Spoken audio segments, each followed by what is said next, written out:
Jalpaiguri police super দপ্তরে জেলা বিজেপির অভিযানকে কেন্দ্র করে ব্যাপক উত্তেজনা। লোহার ব্যারিকেড দিয়ে আটকে দেওয়া হয় বিজেপি নেতাকর্মীদের।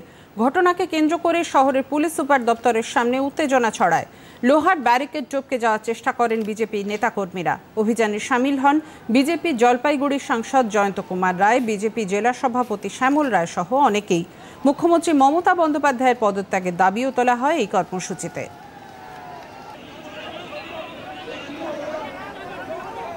পশ্চিমবঙ্গে যেভাবে একটা অ্যান্টি হিন্দু রাজ চলছে, যেভাবে আমরা দেখছিলাম ঔরঙ্গজেবের শাসন, সেই ঔরঙ্গজেবের শাসনের মধ্যে আবার ফিরে এসেছি আমরা। শুধু ভোটের অ্যাপিসমেন্টের পলিটিক্সের জন্য আমাদের হিন্দুদেরকে অত্যাচারিত হতে হচ্ছে। আমাদের হরগোবিন্দ বাবুর মতো বা চন্দন ভাইয়ের মতো আমরা মানুষকে আমরা হারালাম। যারা বামফ্রন্ট করতো, সেই বামফ্রন্টের লোকজনও তাদের পাশে দাঁড়ায়নি। দুঃখের কথা, যারা বলে যে সেকুলারিজমের কথা, তারাও একটা শ্রেণীর হয়ে কথা বলে। তো আমরা কিন্তু এই যাদেরকে হত্যা করা হয়েছে নির্মমভাবে, বাড়ি থেকে বাইরে টেনে নিয়ে গিয়ে পিটিয়ে হত্যা করা হয়েছে, এর প্রতিবাদ আমরা করছি। সারা পশ্চিমবঙ্গ জুড়ে আমরা বিভিন্ন কার্যক্রম করছি।